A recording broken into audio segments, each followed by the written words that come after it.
मनाइए ये दिवाली सिलेक्शन वाली। इस बार आपके सपनों की तैयारी होगी 3 गुना दमदार, क्योंकि उत्कर्ष क्लासेस के दिवाली ट्रिपल धमाका ऑफर में आपको मिल रहे हैं उत्कर्ष ऐप के सभी ऑनलाइन कोर्सेज 90% तक की छूट, 3 महीने की एक्स्ट्रा वैलिडिटी और लाइव फ्रॉम क्लासरूम कोर्सेज के साथ रिकॉर्डेड कोर्स बिल्कुल मुफ्त। लेकिन ध्यान रहे, ये ऑफर है सिर्फ 3 नवंबर तक ही, तो फिर देर ना करें और आज ही शुरू करें अपनी दमदार तैयारी उत्कर्ष ऐप के साथ। Enrol now. चलिए भाई, नमस्कार प्यारे भाइयों और बहनों, आप लोग बढ़िया होंगे। आई होप सभी तैयारी को शानदार तरीके से अंजाम दे रहे होंगे। तो चलिए मेरे दोस्तों, आज की क्लास की शुरुआत करते हैं। और जैसा कि मैंने आपको लास्ट क्लास के अंदर बता दिया था कि हमारा जो नेक्स्ट पॉइंट रहने वाला है टाइम, स्पीड और डिस्टेंस रहने वाला है ना। टाइम, स्पीड और डिस्टेंस रहने वाला है। तो चलिए मेरे दोस्त, आज की क्लास की शुरुआत करते हैं। समय, दूरी और चाल के बारे में बात करने वाले दोस्त। समय, दूरी और चाल। समय, दूरी और चाल के बारे में बात करने वाले दोस्त। मैं आप सभी को बता देता हूँ, समय, दूरी, चाल जो है उसके अंदर यूनिट कन्वर्जन की कहानी मैं आप लोगों को समझा देता हूँ कि यूनिट कन्वर्जन पे हमेशा पहली यूनिट मीटर पर सेकंड के अंदर दे रखी होती है, जिसको आप लोगों को किलोमीटर पर आवर में बदलना होता है, या किलोमीटर पर आवर की जो यूनिट्स होती हैं उसको आप लोग मीटर पर सेकंड में बदलते हैं। तो यदि अगर हम लोग बात करें कि मीटर पर सेकंड को किलोमीटर में बदलना, तो 18/5 की कहानी होती है या 5/18 की कहानी होती है। That's it. ये दो ही कहानियां रहती है दोस्त, ठीक है। या तो 18/5 होगा या 5/18 होगा। याद रखने का तरीका मैं सभी को बता देता हूँ। यदि आपको छोटे यूनिट यानी मीटर को किलोमीटर में बदलना है तो ऊपर वैल्यू बड़ा आना चाहिए, है ना। और अगर आपको बड़े को छोटे में बदलना है तो ऊपर वैल्यू छोटा आना चाहिए। बस इस चीज़ का आप लोग ध्यान रख सकते हैं। और मैं आप सभी को बताना चाहूँगा कि जैसे ही आप लोगों का एग्ज़ाम फ्री होता है और वैसे ही आप लोगों के लिए जो है, जो उत्कर्ष है योद्धा बैच, आर्मी जीडी वालों के लिए, आर्मी क्लर्क, एनए और टेक्निकल वालों के लिए, लगभग चारों सेगमेंट के लिए आर्मी के उत्कर्ष जो है वो नया ऑफलाइन बैचेस आप सभी के लिए लॉन्च कर चुके हैं, जो कि 25 नवंबर से आप सभी के लिए जो है वो शुरू होने वाला है। मेरे दोस्त, इस प्यारी सी बिल्डिंग को देख रहे हैं जिसके अंदर से बहुत सारे हजारों तो नहीं कह सकता बट सैकड़ों योद्धा हैं तो निकल ही चुके हैं, जिन्होंने कहीं ना कहीं आर्मी में सिलेक्शन लिया है, एनडीए में लिया है, नेवी में, एयरफोर्स में, एसएससी में भी सिलेक्शन लिया है। तो मेरे दोस्त, अगला नंबर आप लोगों का है। अगर आप भी चाहते हैं तैयारी करना तो जुड़िए उत्कर्ष के साथ मंगल टावर, रातनाड़ा, हमारे ऑफलाइन सेंटर पर। जी हाँ दोस्तों, आप सभी को मैं दिवाली के ऑफर के बारे में बता देता हूँ कि दोस्तों कहीं ना कहीं 90% का आप लोगों को डिस्काउंट के साथ में वैलिडिटी मिल रही 3 महीने की, और साथ ही साथ आप लोगों को रिकॉर्डेड कोर्स भी यहाँ पर मिलने वाला है, जो ऑलरेडी क्लासरूम में पढ़ाया जा चुका है। तो दोस्तों इसका लाभ उठाइए इस बार दिवाली, सिलेक्शन वाली दिवाली मनाने के लिए। दोस्तों आर्मी के बैचेस के बारे में मैंने आपको बता दिया, बट मैं आप लोगों को बता रहा हूँ लाइव फ्रॉम द क्लासरूम की फीस जो टेक्निकल एनए की 1700 रुपए रहने वाली है। वहीं अगर हम लोग बात करें जीडी की और एनए की, वहाँ हजार रुपए रहने वाली है। तो इस ऑफर का लाभ उठाने के लिए आप लोग क्या कर सकते हैं मेरे भाई, 24 अक्टूबर से 3 नवंबर तक आप लोग इसका बिल्कुल फायदा उठा सकते हैं। एनडीए टारगेट की अगर हम लोग बात करें मेरे दोस्त, Arjun batch, live Arjun batch 2.0, वो मेरे भाई ओरिजिनल जो प्राइस थी वो घटकर सीधा 3000 तक हम लोग लेकर आ चुके हैं। और यदि वही आप रिकॉर्डेड लेना चाहते हैं तो वही 20,000 से घटकर सीधा 2500 पर हम लोग जो है दिवाली ऑफर्स आप लोगों को दे रहे हैं, एनडीए टारगेट फ्रॉम क्लासरूम। चलिए अब हम लोग बात करते हैं मेरे भाई स्काई फाइटर्स बैच की, जो कि एक्स ग्रुप और वाई ग्रुप के लिए है, जो कि ऑफर 300 है। और ये 300 ये एमसीक्यू बैच है आप लोगों के लिए। एक्स और वाई अगर आप बोथ लेते हैं तो 500 रुपए के अंदर ही आप लोगों का एमसीक्यू बैच पूरा मिल जाता है। तो मेरे दोस्तों ध्यान रखिएगा, ये सभी के सभी जो है वो दिवाली ऑफर आप लोगों को मिल रहा है। चलिए तो आज की क्लास की शुरुआत करते हैं। सबसे पहला नंबर क्वेश्चन समय, दूरी और चाल का ये रहा आप लोगों के सामने, जिसमें कहा एक व्यक्ति अपने गंतव्य तक पैदल पहुंचता है और वहां से बाइक से वापस लौटता है। कुल मिलाकर उसको 12 घंटे का समय लगता है। यदि वो दोनों तरफ पैदल चले यानी वॉकिंग करता चले तो 3 घंटे अधिक लगते हैं। दोनों तरफ यात्रा बाइक से पूरा करने में उसको कितना समय लगेगा? टेक योर टाइम, आप अपना उचित समय लें और इस प्रश्न को सॉल्व करके बताएं क्या आएगा इस प्रश्न का आंसर। जल्दी जल्दी।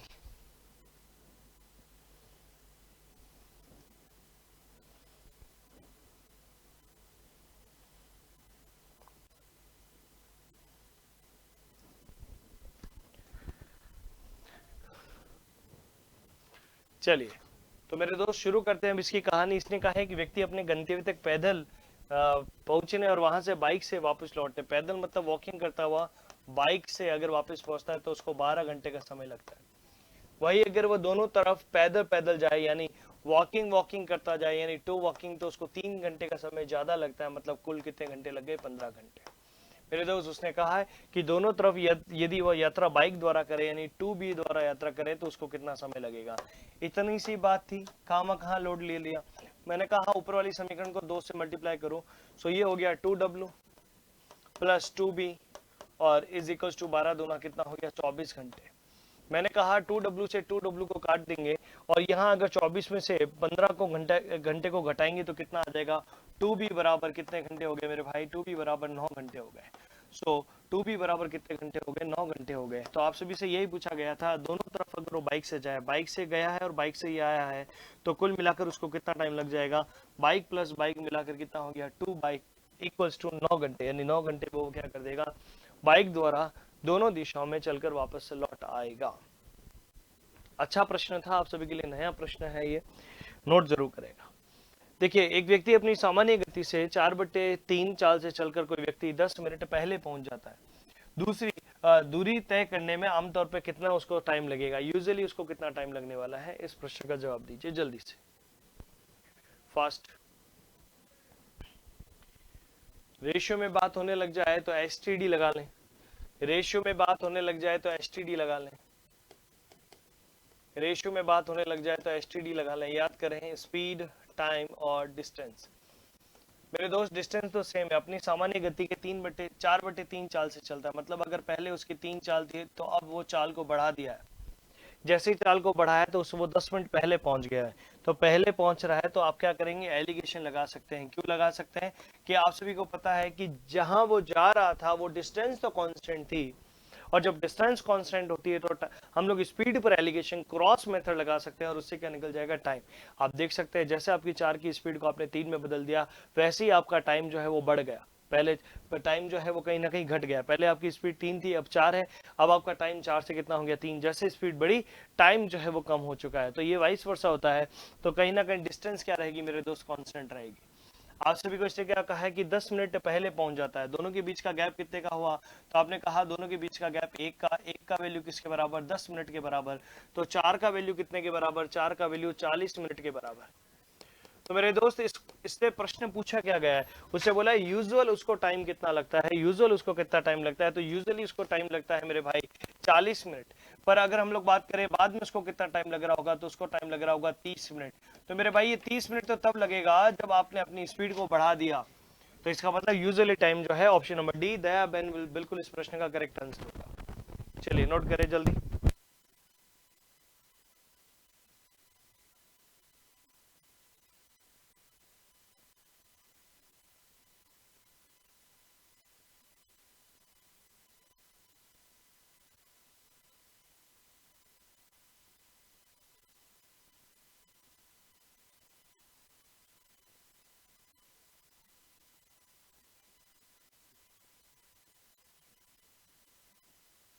हाँ जी, नेक्स्ट क्वेश्चन मेरे भाई, नेक्स्ट क्वेश्चन ये लीजिए। एक रेलगाड़ी किसी खंबे को 15 सेकंड में पार कर लेती है और उसने बता दिया कि यदि 100 मीटर लंबे प्लेटफॉर्म को 25 सेकंड में पार करती है तो रेलगाड़ी की लंबाई कितनी होगी। ध्यान रखिएगा, जब रेलगाड़ी वाला प्रश्न आता है तो देखिए स्पीड इज इक्वल टू क्या है? Distance upon time. मेरे दोस्तों डिस्टेंस जो है वो दूरियां हमेशा जुड़ेगी। दूरियां जो है मेरे दोस्त हमेशा, मैंने क्या कहा है? दूरियां हमेशा जुड़ेंगी, दूरियां हमेशा जुड़ेगी। और वहीं पर अगर हम लोग चालों की बात करें, स्पीड की बात करें, तो सेम डायरेक्शन के केस में S1 माइनस S2 होता है और वहीं ऑपोजिट डायरेक्शन के केस में S1 प्लस S2 होता है। बस इस बारे में ध्यान रखिएगा। मेरे को इस बंदे ने पहले कहा एक रेलगाड़ी किसी खंबे को 15 सेकंड में पार करती है। So speed is equal to distance upon time. मैंने कहा डिस्टेंस डी को ट्रेन की दूरी मानते हैं, डी को ट्रेन की लंबाई मान लेते हैं, डी को ट्रेन की लंबाई मान लेते हैं। जिस बच्चे को ये क्वेश्चन आता है मेरे दोस्त, आप लोग भी साथ साथ सॉल्व करते रहे। डी को ट्रेन की लंबाई मान लेते हैं और अगर वो किसी भी खंबे को पार करती है तो खंबे की लंबाई को 0 कहा जाएगा। वही ट्रेन, कोई ट्रेन बदली नहीं है, वही ट्रेन क्या करती है? 100 मीटर लंबे प्लेटफॉर्म को 25 सेकंड में पार कर लेती है। तो मैंने कहा स्पीड इज इक्वल टू कितना हो गया, डिस्टेंस d प्लस एक प्लेटफॉर्म को पार कर रही है, मतलब 100 डिवाइड बाय कितना हो गया 25 सेकंड में पार कर रही है। मेरे दोस्त यहाँ पर अगर आप लोग देखेंगे तो आपको पता चलेगा दोनों केस में स्पीड तो सेम है, ये s और ये s क्या है मेरे दोस्त, सेम है। तो आप क्या लिखेंगे, d upon 15 is equal to कितना हो जाएगा, d प्लस 100 और डिवाइड बाय कितना हो जाएगा 25।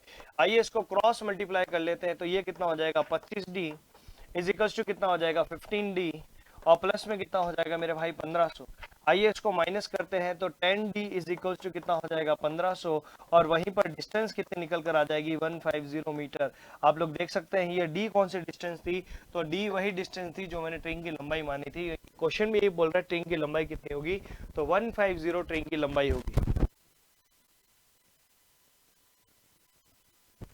तो ट्रेन की डिस्टेंस कितनी आ जाएगी 150 मीटर, 150 मीटर बिल्कुल ट्रेन की डिस्टेंस होगी।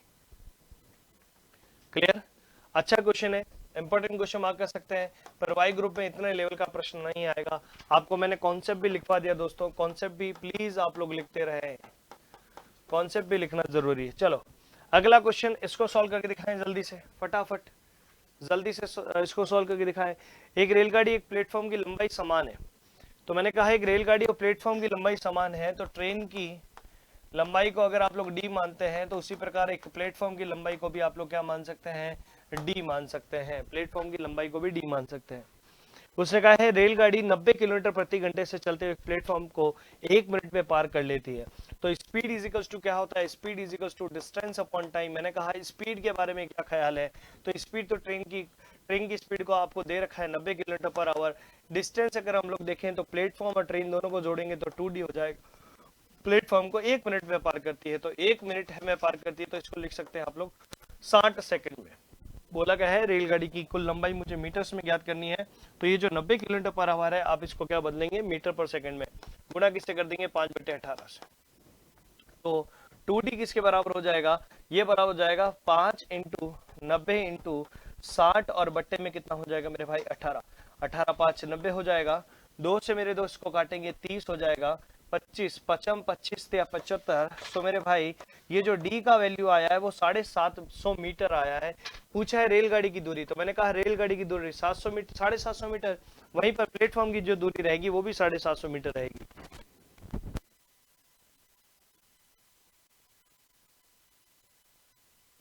क्लियर, दोनों की डिस्टेंस क्या रहेगी दोस्तों, सेम रहेगी।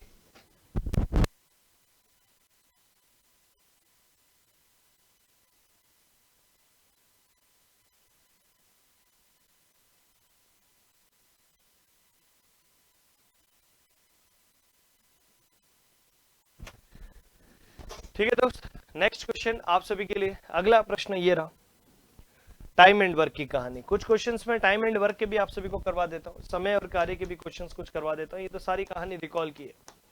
समय और कार्य पर भी कुछ प्रश्न करवा देता हूँ, ये सारी कहानी रिकॉल की है दोस्तों, सारा रिकॉल करवाया जा रहा है और कुछ भी नहीं। चलिए पहला प्रश्न आप सभी के लिए, शुरू हो जाइए, टेक योर टाइम। क्या है कि ए और बी किसी काम को 9 और 18 दिनों में समाप्त कर सकते हैं। 9 और 18 दिनों में वे एक साथ काम करते हैं, लेकिन काम खत्म होने के 3 दिन पहले एक काम छोड़ देता है। कोई भी व्यक्ति पहले काम छोड़ रहा है, देखो पहले काम छोड़ देता है। पहले काम को छोड़ना मतलब क्या हुआ, सोचो। पहले काम को छोड़ना तो मतलब बस इतना सा हुआ कि उसको पीटो और उसके जो हिस्से का काम है उस हिस्से के काम को हमें जोड़ देना है। तो यहाँ पर ए किसी काम को 9 दिनों में कर रहा है, वहीं पर बी किसी काम को 18 दिनों में कर रहा है। दोनों का एलसीएम 18 हो गया। 9 के पहाड़े में एक बार और 9 के पहाड़े में 2 बार और 18 के पहाड़े में एक बार। मैंने कहा जो कार्य छोड़कर जाए, ए ने कार्य करना छोड़ दिया, लेकिन काम खत्म होने से 3 दिन पहले ए ने काम छोड़ दिया, तो इसके काम को 3 से गुणा करो, 3 गुना कितना हो गया 6, और उसके साथ ऐड कर लो, तो टोटल मिलाकर अब नया जो टोटल वर्क होगा, न्यू टोटल वर्क जो होगा वो कितना हो जाएगा 24 यूनिट। मेरे दोस्त कितना यूनिट, 24 यूनिट हो जाएगा। बोला गया है बताओ ए, तो बताओ काम कितने समय में खत्म हो जाएगा, तो 2 और 1 कितना हो गया 3, 3 और 8 24, यानी 8 दिनों में कार्य क्या हो जाएगा दोस्तों, खत्म हो जाएगा। 8 दिनों में कार्य खत्म हो जाएगा। क्लियर,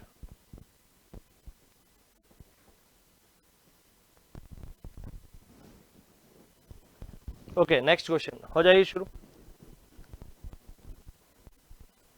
इसने कार्य करने की क्षमताएं बता दी। एक कार्य को समाप्त करने के लिए P और Q की कार्य करने की जो क्षमता है वो 3 और 4 है। तो काम खत्म होने के लिए दोनों के लिए कितने दिनों का अनुपात होगा? मेरे भाई यहाँ पर एफिशिएंसी का अनुपात देकर, एफिशिएंसी का अनुपात यानी रेशियो देकर दिनों का रेशियो पूछ लिया, डेज का रेशियो पूछ लिया। अच्छा क्वेश्चन है। आप लोग एलिगेशन तभी लगा सकते हैं, क्रॉस मेथड तभी लगेगा, हाँ जी, कब लगेगा? तभी लगेगा जब टोटल वर्क सेम होगा, टोटल वर्क सेम होगा। ये तो आप सभी को याद है, ये तो आप सभी को याद होगा कि टोटल वर्क सेम होता है तभी हम लोग क्रॉस मेथड लगा सकते हैं दोस्तों, ये ध्यान रखिएगा, तभी आप लोग क्रॉस मेथड लगा सकते हैं, है ना। चलिए तो शुरू करते हैं। यहाँ पर सबसे पहले यहाँ आएगा डेज, यहाँ आ जाएगा टोटल वर्क, यहाँ आ जाएगी एफिशिएंसी। सो अगर हम लोग बात करें एफिशिएंसी की तो यहाँ कितनी आ जाएगी 3 और यहाँ कितनी आ जाएगी 4। चलिए क्रॉस मेथड लगाकर यहाँ 4 लिख देंगे और यहाँ 3 लिख देंगे। तो ये क्या आ गया मेरे भाई? डेज का रेशियो। क्या आ गया मेरे दोस्त? डेज का रेशियो आ गया। तो बस आपसे यही पूछ रहा था, खामखा लोड ले रहे थे। ऑप्शन नंबर डी दया बहन बिल्कुल करेक्ट आंसर होगा। मैंने हर एक कॉन्सेप्ट लिख दिया है मेरे दोस्त, कुछ भी नहीं छोड़ा है, हर एक कॉन्सेप्ट लिख दूंगा, हर एक कॉन्सेप्ट लिख दिया जाएगा।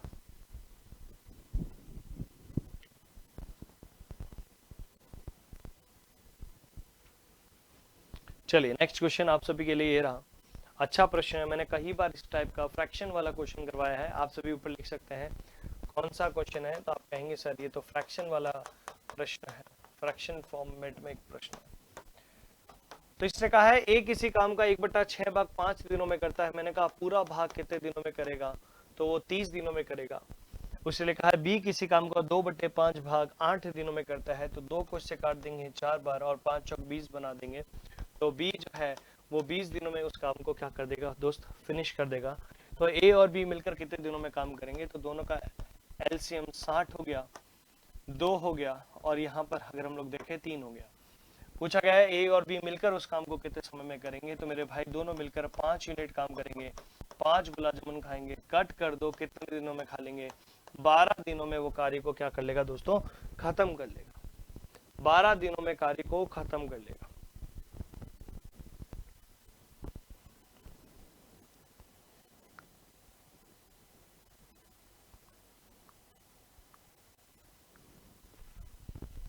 हो गया जी, यहां तक डन होगा मेरे हिसाब से। आई थिंक यहां तक किसी को कोई दिक्कत नहीं होगी। नेक्स्ट क्वेश्चन शुरू हो जाइए। इसने कहा है ए और बी जो है 9-15 दिनों में कार्य समाप्त करते हैं। तो ऊपर क्या लिखेंगे? बारी बारी वाला कॉन्सेप्ट है ना, ऑल्टरनेट कॉन्सेप्ट के बारे में बात हो रही है, बारी बारी वाला कॉन्सेप्ट है। हर एक क्वेश्चन पर मैं कुछ ना कुछ लिख रहा हूं, बारी बारी वाला कॉन्सेप्ट। चलो बारी बारी वाला कॉन्सेप्ट क्या कहता है, करके दिखाएं जल्दी से।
देखिए बारी बारी वाला कॉन्सेप्ट क्या कहता है, ए जो है वो 9 दिनों में काम करता है, बी 15 दिनों में काम करता है। दोनों का एलसीएम आप कितना ले सकते हैं मेरे भाई, 90 ले लीजिए। ये हो जाएगा 10 बार और ये 90 क्यों ले हम लोग, 45 ले लेना, 45। तो ये कितना हो जाएगा, 9 पंजे 45 और 15 45। डन। उसने कहा है बारी बारी से काम करे और ये अगर काम को शुरुआत करे, मैंने कहा दोनों मिलकर अगर काम करेंगे तो 8 यूनिट काम करेंगे। पर आप समझदार हैं, 8 यूनिट काम तो 2 दिनों में होगा दोस्त। तो यहाँ पर 8 से डिवाइड कर लेंगे तो कितना हो जाएगा, 8 पंजे 40 दोस्त। पीछे कितना बच गया, 5 यूनिट दोस्त। कौन काम करने आएगा, ए कितनी स्पीड से, 5 की स्पीड से। चलिए 5 को मल्टीप्लाई 2 कर लेंगे, क्योंकि 8 यूनिट 2 दिनों को बताता है, तो 5 दूनी कितना हो गया, 10 दिन हो गया। और 5 में से 5 लड्डू खा लेगा, 1 दिन में खा लेगा, तो 10 और 1 मिलाकर कितना हो जाएगा, 11 दिनों में वो कार्य को क्या कर लेगा दोस्त, समाप्त कर लेगा। ऑप्शन नंबर बी बिल्कुल करेक्ट आंसर होगा।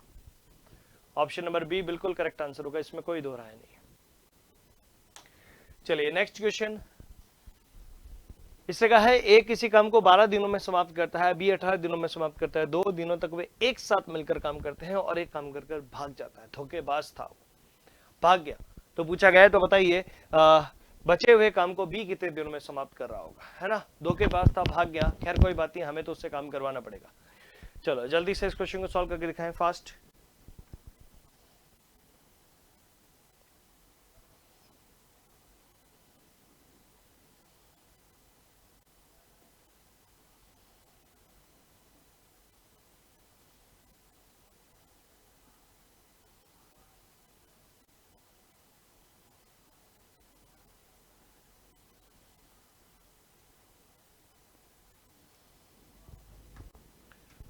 हाँ जी, तो ए किसी काम को 12 दिनों में समाप्त कर रहा है, ये लिखिए भैया जी, ए किसी काम को 12 दिनों में समाप्त कर रहा है। बी उसी काम को अगर 18 दिनों में समाप्त करे, ये लो भैया जी 18 दिनों में समाप्त करता है। दोनों का एलसीएम हम लोग 36 ले लेते हैं, 12 तिया 36 और 18 दूना 36 बना लेते हैं। उन्होंने कहा है 2 दिन वे एक साथ काम करने के बाद उसके बाद में यही ने काम छोड़ दिया, तो दोनों मिलकर कितना यूनिट काम करेंगे दोस्तों, 5 यूनिट काम करेंगे। और उसने कहा है 2 दिनों तक वे एक साथ काम करते हैं, तो 5 दूनी कितना हो गया, 10। मैंने कहा 36 में से अगर 10 काम हो गया तो पीछे कितना बच गया, 26 काम बच गया। तो बचे हुए काम को बी कितने दिनों में करेगा, इसने कहा है बचे हुए काम को बी कितने दिनों में करेगा, तो बचा हुआ काम कितना था, ये था शेष। बी अगर काम करने आएगा तो मेरे दोस्त उसको कितने दिनों में समाप्त कर चला जाएगा, 13 दिनों में समाप्त कर लेगा और भाग जाएगा। बोलो क्लियर है यहां तक सभी को, 13 दिनों में काम करेगा और वहां से भाग जाएगा दोस्त। चलिए नेक्स्ट क्वेश्चन, हो जाइए तैयार, फटाफट से इस क्वेश्चन को सॉल्व करें और बताएं इस प्रश्न का आंसर क्या है। कि ए और बी द्वारा किए गए काम को 8 ही दिनों में कर सकते हैं, बी और सी 12 दिनों में, ए बी सी उसे 6 दिनों में पूरा कर सकते हैं। तो बताओ ए और सी द्वारा कितने दिनों में कार्य पूरा होगा।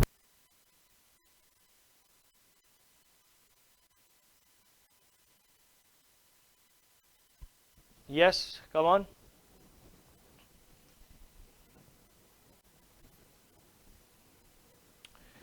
अच्छा प्रश्न है मेरे दोस्त, अच्छा।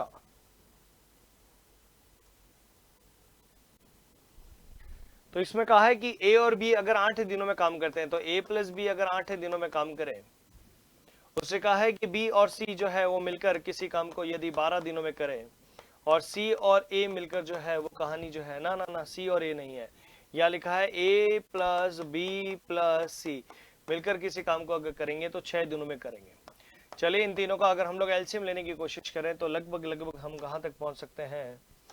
तो हम लोग देखते हैं यहाँ पर 6 का 12 का 12 ही मान लेते हैं, 12 8 96 मान लेते हैं, 96 मान लेते हैं। चलो 8 का 8 8 दूनी 16, 12 8 96 और ये हो जाएगा 6 चंग 36 और कट रहा है, तो कट रहा है तो खैर चलो इसको इतना ही रहने देते हैं। इसने कहा है कि ए और बी की एफिशिएंसी अगर हम लोग देखें, चलो एक काम करें इसको थोड़ा काट देते हैं मेरे दोस्त, रुकिए जरा, किससे काटे, 2 से 48 बना लें। तो 48 बनाएंगे तो इसका एलसीएम कितना हो गया, 48, 8 छिंग 48, 12 चौक 48 और 6 तो 48 हो गया। और भी कट रहा है 24, ठीक है दोस्त 24 मान लेते हैं, 8 तिया 24 मान लेते हैं, 12 दूना 24 और 6 चौक 24 मान लेते हैं। तो मुझे बताइए ए और बी की कार्य करने की क्षमता 3 है, बी और सी की 2 है और ए बी सी की मिलाकर कितनी है, 4 है। तो यहाँ पर पूछा गया ए और सी द्वारा उस काम को कितने समय पूरा किया जाएगा। तो हम लोग यहाँ से एक काम करते हैं, यहाँ से इनको जोड़ने की कोशिश करते हैं, ए प्लस बी और बी प्लस सी को अगर मैं ऐड करता हूं तो ये हो जाएगा 3 और ये हो जाएगा 2। सही है? क्यों? इसी को माइनस कर दो ना, फर्स्ट और थर्ड को माइनस कर दो। फर्स्ट और थर्ड को अगर माइनस करेंगे आप लोग तो आपको दिखाई देगा 4 में से 3 गया तो सी की एफिशिएंसी कितनी आ गई? 1। और अगर आप फर्स्ट, सेकंड और थर्ड को माइनस करोगे तो बीसी से बीसी गया तो यहाँ पर ए की एफिशिएंसी कितनी आ जाएगी? ए की एफिशिएंसी आ जाएगी 2। मेरे को पता चला ये तीनों मिलकर जो है वो 4 ही लड्डू खाते हैं और ये दोनों मिलकर 3 लड्डू खाते हैं, तो बी अकेला 1 लड्डू खा रहा होगा। दैट्स इट, इतनी सी कहानी थी। उससे कहा है ए और सी द्वारा उस काम को पूरा करने के लिए कितने दिन लगेंगे, तो ए और सी मिलकर 3 लड्डू खाते हैं, काम आपके पास 24 है, 3 लड्डू की सहायता से आप कितना खाएंगे? 3 और 8 24, यानी 8 दिनों में कार्य क्या हो जाएगा? समाप्ति की ओर चला जाएगा, समाप्ति की ओर चला जाएगा। बोलिए जी, कहानी क्लियर हो गई सभी को? तो मेरे दोस्त यहां तक कहानी थी। टाइम स्पीड डिस्टेंस का भी मैंने आपको टॉपिक पढ़ा दिया, मैंने आप लोगों को टाइम एंड वर्क भी बता दिया, जो जो कॉन्सेप्ट वाले क्वेश्चन थे वो भी बताए। आई होप आप सबकी दिवाली बहुत शानदार चल रही होगी। इस दिवाली के साथ साथ आप सभी मेहनत भी करते रहे, पढ़ाई भी करते रहे। उत्कर्ष आप सभी के साथ आज भी खड़ा है, हमेशा खड़ा था और आगे भी खड़ा ही रहे। तो दोस्तों हमेशा ध्यान रखिएगा, कड़ी मेहनत का कोई विकल्प नहीं, हमेशा मेहनत करते रहे। चलिए यहाँ तक बने रहने के लिए बहुत बहुत शुक्रिया। बाकी क्लासेस कंटिन्यू रहेगी। Thank you so much, have a nice day और जय हिंद सभी को।